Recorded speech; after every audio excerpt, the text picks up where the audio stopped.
Airbnb already cracking down on potential rentals for Halloween parties, which means it is one step it can take to on your reservation if you don't have good reviews.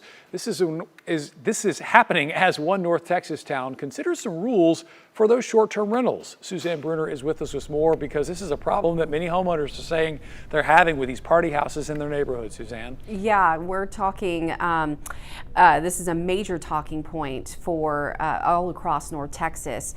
And in Plano, City Council did not vote on anything about these short-term rentals, but there is still a proposal on the table this morning, and that is it would require short-term rental owners to essentially register with the city so that they could be held accountable through code enforcement. Now, the city already has an ordinance in place, and that doesn't allow hotels, motels, boarding houses, or B&Bs in single-family areas, but the city says short-term rentals don't fall under the definitions of a hotel or motel in its zoning laws. Now, people are continuing to fight about this to get these out of their neighborhoods after police busted a sex trafficking ring at a short-term rental home just about 2 weeks ago.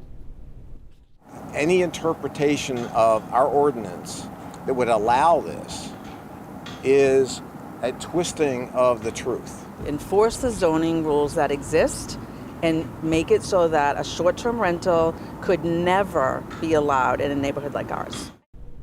Now, this meeting also comes the same day Airbnb announced plans to crack down on guests booking homes for Halloween parties. And it's not just Plano, but Dallas and Fort Worth City Council have also talked about how to regulate short-term rentals.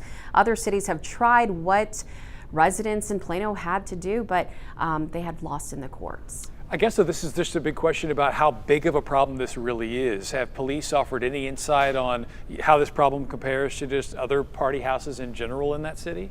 Yeah, so Plano police actually released some stats, and they said sometime between January and September of this year, they responded to 105 calls surrounding short-term rentals. Now, keep in mind, about 60 of those calls were for noise complaints regarding parties. And overall, there are about 2,700 noise complaints throughout the city of Plano during that same time period. Okay, appreciate those updates this morning, Suzanne.